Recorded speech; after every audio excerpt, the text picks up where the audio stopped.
आप सभी का double life update education YouTube channel पर स्वागत है। आज के इस वीडियो में हम लोग बात करने वाले हैं बीसीसी एली 2026 का कट ऑफ क्या रहने की उम्मीद है। आप सभी जानते हैं कि बिहार पॉलिटेक्निक 3 साल का करने के बाद या 2 साल का करने के बाद आप डायरेक्ट बीटेक ईयर 2 में एडमिशन लेने के लिए यह एग्जाम देते हैं, जिसके तहत आप civil engineering, computer engineering, electrical engineering और अनेक ब्रांचों में आप एडमिशन लेते हैं। आप सभी को पता है कि यह एग्जाम हो गया है, रिजल्ट भी आ गया, अब काउंसलिंग की तिथि भी आ गई और वो शुरू भी हो गई है। बहुत सारे बच्चे के मन में डाउट है कि कट ऑफ क्या रहेगा, पिछले साल के ट्रेंड्स क्या हैं, इस साल कितना रहने की उम्मीद है। तो हम लोग आपको आज पूरा डिटेल प्रोवाइड कराएंगे।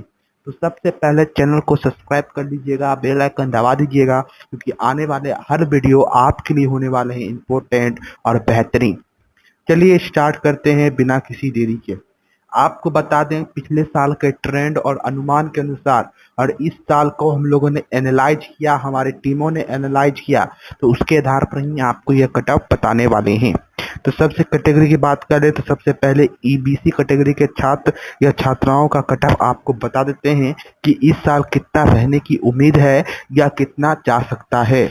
तो आप अगर ईबीसी कैटेगरी के छात्र या छात्राएं हैं तो आपको बता दें, अगर आपका रैंक, अगर ईबीसी कैटेगरी में बात कर रहे हैं, अगर आपका रैंक जो है 2000 के नीचे है, 2000 के नीचे है, तो आप लोग जो है अपने आप को चांस में रखिए। ठीक है, अगर आपका 2000 से नीचे है तो आप लोग अपने आप को चांस में रखिए। वही अगर बात कर लें 1600 है, 1600 है तो आप लोग अपने आप को सेफ मानिए।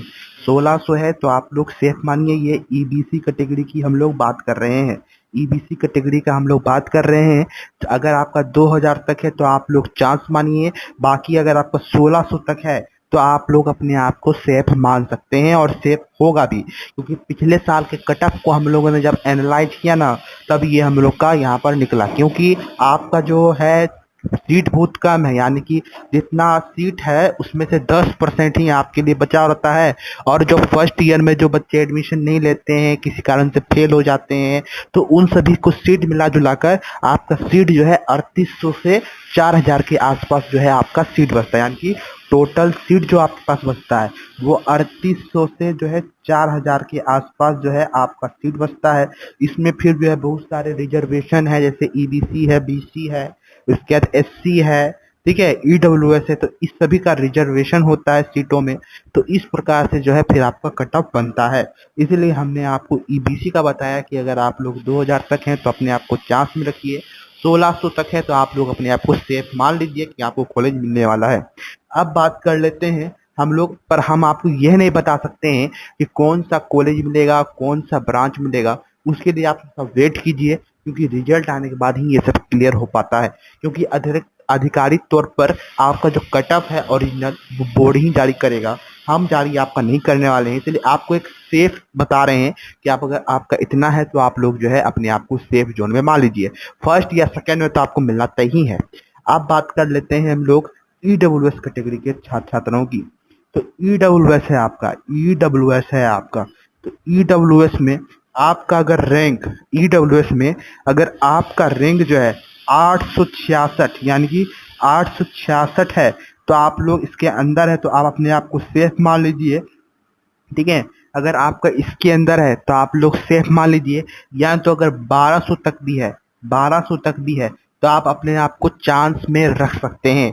यानी 866 तक है तो आप लोग अपने आप को सेफ मान लीजिए। बाकी अगर आप 1200 तक भी है तो आप लोग जो है अपने आप को चांस में रखिए। पर यह नहीं बताना मुमकिन नहीं है कि कौन सा ब्रांच मिलेगा और कौन सा कॉलेज मिलेगा, कितना रैंक पर। ये जब कट ऑफ आएगा तभी ये पता चल सकेगा। अब बात कर लेते हैं बीसी कैटेगरी के छात्र छात्राओं की। तो बीसी कैटेगरी के जितने भी छात्र छात्राएं या स्टूडेंट्स हैं वो सभी जान लें, अगर आपका रैंक अगर 1800 तक है, 1800 तक है तो आप लोग अपने आप को सेफ मानेंगे। बाकी अगर आपका रैंक 2000 तक है, 2000 तक है, तो आप लोग जो है अपने आप को चांस में रख सकते हैं। बाकी इसके ऊपर वाले जो हैं उनका कुछ कहना नहीं है, क्योंकि पर इतना याद रखिए कि कट ऑफ जो है हर साल अलग अलग रहता है, क्योंकि बहुत सारे बच्चे बहुत कम कॉलेज फिल करते हैं, बहुत सारे कॉलेजेस में सीट खाली रह जाती है, तो हो सकता है कि कट ऑफ और ऊपर आए, यानी कि उछाल मारे कट ऑफ, तो हो सकता है कि इसके ऊपर वाले को भी कॉलेज मिल जाए। किसी भी ब्रांच में, किसी भी कैटेगरी में यह कहना मुश्किल है कि आपको यह ब्रांच इसके अंदर ही मिलेगा। कट ऑफ हर साल चेंज होते रहता है। अब बात कर लेते हैं यूआर कैटेगरी की, उससे पहले हम लोग बात कर लेते हैं एससी कैटेगरी की। एससी कैटेगरी के बाद हम लोग यूआर का भी बताएंगे, आप लोग निश्चिंत रहिए, ठीक है। बात कर लेते हैं एससी कैटेगरी की। तो एससी कैटेगरी में अगर आप लोग हैं, वो भी छात्र छात्राएं हैं, उनका अगर रैंक 500 के अंदर है, 500 के अंदर है, तो वो जो है सेफ हैं। कितने हैं? वो सेफ हैं, ठीक है। और जिनका रैंक जो है, जिनका रैंक अगर मान लेते हैं 800 के अंदर है, तो आप अपने आप को चांस में रख सकते हैं। और अगर इसके ऊपर भी है तो आप लोग अपने आप को जो है तब भी चांस में रख सकते हैं। बाकी बात कर लें एसटी कैटेगरी की, तो आपका जितना भी रैंक है आप अपने आप को सेफ या चांस में रख सकते हैं। आज आइए यूआर, यानी कि जिसके पास कोई रिजर्वेशन नहीं है, वो कितना तक अपने आप को सेफ मानेंगे और कितना तक वो जो है अनसेफ अपने आप को मानेंगे। चलिए चांस में रखेंगे, ठीक है।